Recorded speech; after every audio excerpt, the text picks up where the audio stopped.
এই বিচার কেন স্বচ্ছ, কেন নিরপেক্ষ, সেটার যুক্তিগুলো আমি দিয়েছি। কত স্বচ্ছ, কত ফেয়ার ট্রায়ালটা হয়েছে।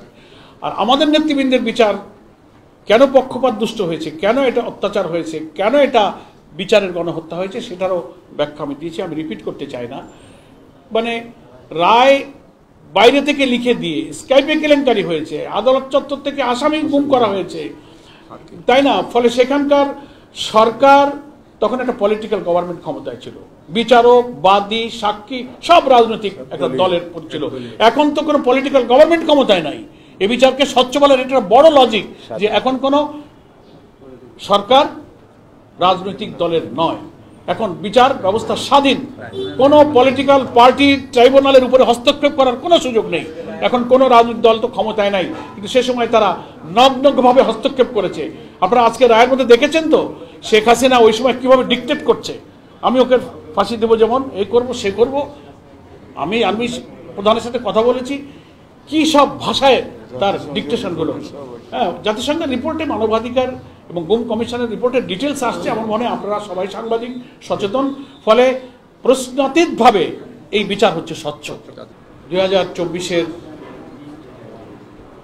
জুলাই আগস্টের ছাত্র গণ অভ্যুত্থানের যে ঐতিহাসিক রাজনৈতিক পরিবর্তন, আমাদের প্রায় 1400 ছাত্র জনতার জীবন, প্রায় 40,000 ছাত্র জনতার আহত, ক্ষতবিক্ষত, রক্তাক্ত স্মৃতি নিয়ে যারা আজও বেঁচে আছেন, তাদের এই আত্মত্যাগের ঐতিহাসিক অবদানকে আমি শ্রদ্ধার সাথে স্মরণ করছি। গুরুত্বপূর্ণ দিন বিচারের দৃষ্টিতে এই কারণে আমরা বলছি যে দেশের 18 কোটি মানুষের যে আকাঙ্ক্ষা, যে গণ আকাঙ্ক্ষা ছিল, যে ঘৃণ্য মানবতা বিরোধী অপরাধীদের বিচার এই অন্তর্বর্তীকালীন সরকারের দায়িত্ব পালনকালে দৃশ্যমান করতে হবে জাতীয় নির্বাচনের পূর্বে, এটা ছিল আমাদের অন্যতম দাবি। আংশিক হলেও আজকে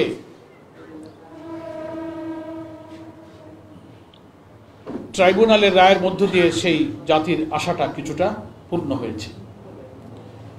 সেজন্য বাংলাদেশ জামাত ইসলামীর পক্ষ থেকে আমাদের তাৎক্ষণিক প্রতিক্রিয়া সম্পর্কিত 4টি কথা আপনাদের খেদমতে আমি পেশ করছি। প্রথম কথা হলো, বাংলাদেশের ইতিহাসে অনেক কারণে আজকের দিনটি গুরুত্বপূর্ণ। তার মধ্যে অন্যতম হলো কোনো একজন সরকার প্রধানের সর্বোচ্চ সাজা, এটা বাংলাদেশের ইতিহাসেই প্রথম। এটা স্মরণীয় হয়ে থাকবে। এবং আপনারা দেখেছেন, আমারও আজকে রায়, দীর্ঘ সময় ধরে যে বিচারকরা রায় পড়েছেন, সেখানে ফুটে উঠেছে যে অপরাধীরা কি পরিমাণ নিষ্ঠুর, ঘৃণ্য, প্রতিহিংসামূলক অপরাধ করেছে। তার পত্রপত্রিকা, অডিও, ভিডিও, তাদের টেলিফোনিক কনভারসেশনের যে সমস্ত তথ্য হুবহু ট্রাইব্যুনালে প্রমাণিত হয়েছে, রায়ের মধ্যে কিন্তু কোট আনকোট সেগুলো পড়ে শোনানো হয়েছে। আমরা বিস্মিত হয়েছি, জাতি বিস্মিত হয়েছে। ফলে আমরা মনে করি এই বিচারের ব্যাপারে কোনো প্রশ্ন তোলার সুযোগ কারো নেই, কারণ বিচার স্বচ্ছ হয়েছে, নিরপেক্ষ হয়েছে, আন্তর্জাতিক মানের হয়েছে। এর আগে মানবতা বিরোধী অপরাধের নামে জামাত ইসলামীর প্রিয় নেতৃবৃন্দের ব্যাপারে যে বিচার হয়েছে ট্রাইব্যুনালে, সেই বিচার নিয়ে শুধু বাংলাদেশ নয়, সারা দুনিয়াতে এটা প্রশ্নবিদ্ধ, আন্তর্জাতিক মানের হয়নি।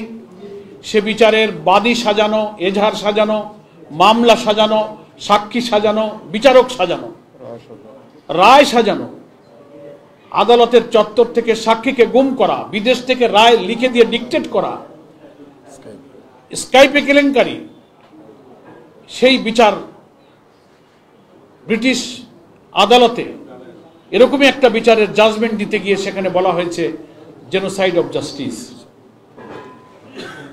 আর এই সব মিথ্যা অভিযোগে আমাদের আরেক প্রিয় ভাই, যিনি ইতিহাসের সাক্ষী হয়ে বেঁচে আছেন, আমাদের জননেতা এটিএম আজহারুল ইসলামকে অন্তর্বর্তীকালীন সরকারের এই সময় যে সরকার কোনো রাজনৈতিক পক্ষপাতিত্ব না করে অন্তত আইনের শাসন এবং নিরপেক্ষ বিচারের জন্য চেষ্টা করছে, সেখানে সর্বোচ্চ আদালতে আপিলের রিভিউতে তিনি যে রায়ের মধ্য দিয়ে বেকসুর খালাস পেয়েছেন, সেই রায়েও বলা হয়েছে যে এই সব মামলার অভিযোগের সব ভিত্তিগুলো ছিল রাজনৈতিক উদ্দেশ্য প্রণোদিত। আমরা জানি না আমাদের যে প্রিয় নেতৃবৃন্দকে আমরা হারিয়েছি, তারা যদি বেঁচে থাকতেন, ইতিহাসের এই জঘন্য মিথ্যাচার, যেটাকে জেনোসাইড অফ জাস্টিস বলা হয়েছে, বিশ্বের সবচেয়ে গণতান্ত্রিক দেশ বলে পরিচিত ব্রিটেনের আদালতে, কিন্তু আমরা তো সেই নেতৃবৃন্দকে আর ফিরে পাবো না। তাদের উপরে জুলুম করা হয়েছে। সেই বিচার ছিল ইতিহাসের শ্রেষ্ঠ মিথ্যাচার। কিন্তু আজকে যে রায় পাওয়া গেল, এই বিচার হচ্ছে যথার্থ, নিরপেক্ষ, স্বচ্ছ এবং প্রশ্নাতীত একটা বিচার এ জাতি পেয়েছে। এবং এই বিচারের মধ্য দিয়ে জাতির কাছে এই জন্য প্রশ্ন নেই যে যতদিন এই ট্রাইব্যুনালে বিচার কাজগুলো হয়েছে, আপনারা দেখেছেন বিচারের চার্জ গঠন, ইভেন বিভিন্ন বিচার কার্যগুলো লাইভ টেলিকাস্ট হয়েছে সবার সামনে। আজকে রায়টা ফুল টাইম পড়ে শোনানো হয়েছে। এদেশে এই ট্রাইব্যুনালের রায় তো এইভাবে কখনো ক্যামেরাতে লাইভ টেলিকাস্ট হয়ে সারা পৃথিবী দেখার সুযোগ কখনো পায়নি। একটা ট্রান্সপারেন্ট, একটা স্বচ্ছ জাজমেন্ট এই জাতি পেয়েছে। তো আমরা মনে করি সোশ্যাল মিডিয়া, গণমাধ্যমে সব কিছু প্রচার করেছে।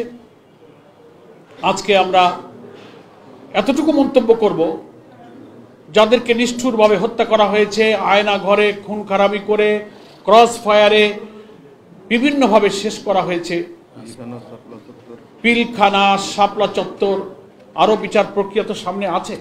এটা প্রথম রায় আমরা পেলাম।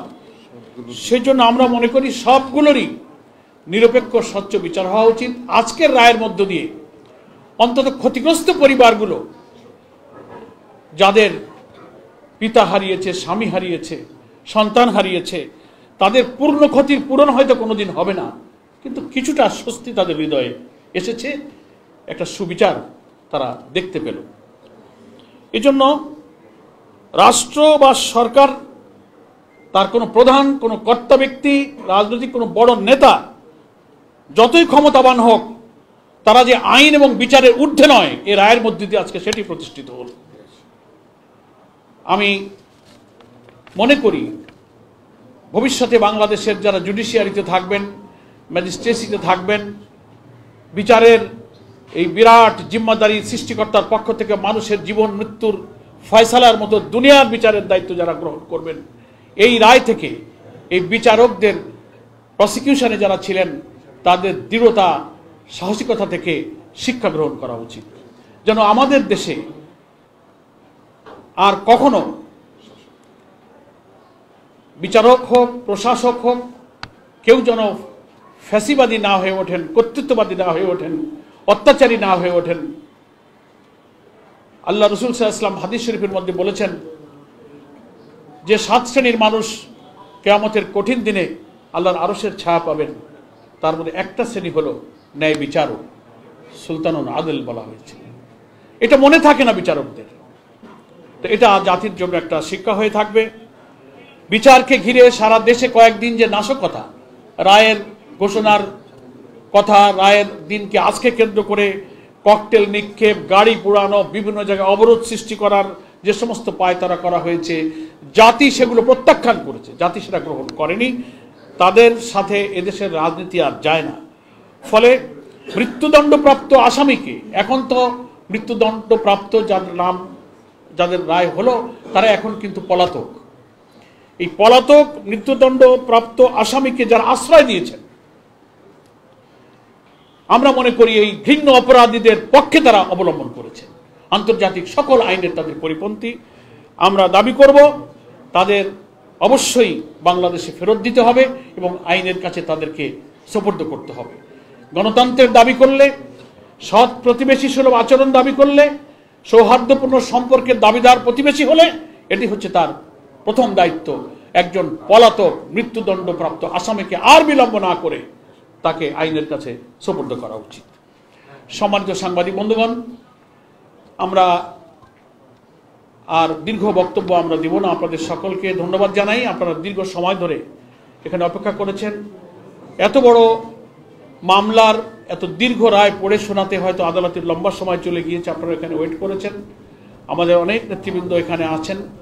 আমি আপনাদের সকলকে আবারও বাংলাদেশ জামাত ইসলামীর পক্ষ থেকে মোবারকবাদ জানিয়ে মহান আল্লাহ তাআলার প্রতি কৃতজ্ঞতা জানাই যে এই বঞ্চিত মজলুম জাতি অত্যাচারী শাসকের হাত থেকে রেহাই পেয়েছে। একটা সুবিচারের দৃশ্য অন্তত কিছুটা হলো এই জাতি দেখতে পেল। ভবিষ্যতে যেন এই বাংলাদেশের মানুষ মানবতা মানুষত্বের একটা সভ্য সমাজ দেখেই যেন আমরা পৃথিবীতে যেতে পারি, পৃথিবী থেকে আমাদের নতুন প্রজন্মের কাছে একটা মানবিক আদর্শিক বাংলাদেশ রেখে যেতে পারি। আল্লাহর কাছে সেই সাহায্য কামনা করে আমি আজকে সংক্ষিপ্ত প্রেস ব্রিফিং এখানেই শেষ করছি। সকলকে আল্লাহু ওয়া বারাকাতুহু। আমরা আজকের প্রেস ব্রিফিং এর প্রশ্নোত্তরে এটার মধ্যেই যেন থাকি, অন্য কোনো পলিটিক্যাল দিকে না যাই। আপনাদের বক্তব্য কি? আর জামাত ইসলাম যদি ক্ষমতায় যায় তাহলে প্রতিবেশী এই দেশের সাথে এই ইস্যুতে সম্পর্কের অবস্থানটা কেমন হবে?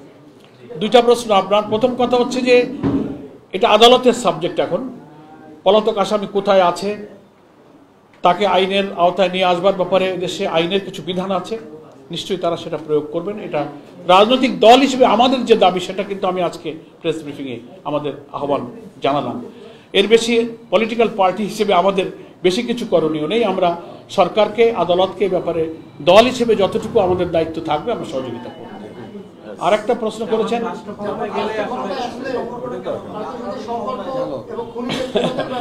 আমি আমাদের সম্মানিত আমির জামাতের একটা কথা বলি, উনি প্রায় কথা বলে থাকেন যে সব কিছু বদলানো যায় কিন্তু প্রতিবেশীকে তো বদলানো যায় না, যারা আছে ওরা থাকবেই।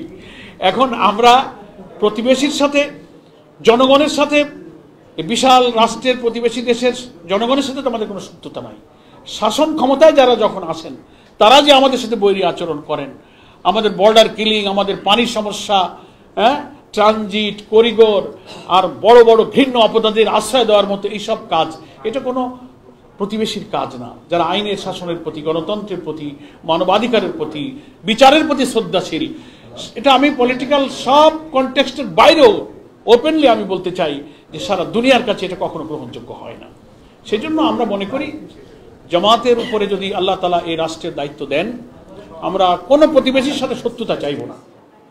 আমরা প্রতিবেশীর সাথে যে political, Jio political, commercial, diplomatic যে রিলেশন সব দেশ যেমন রাখে, নীতিগতভাবে সমতার ভিত্তিতে, ন্যায্যতার ভিত্তিতে, সমমর্যাদার ভিত্তিতে সেই সম্পর্ক রক্ষার একটা ফরেন পলিসি আমাদের থাকবে ইনশাআল্লাহ।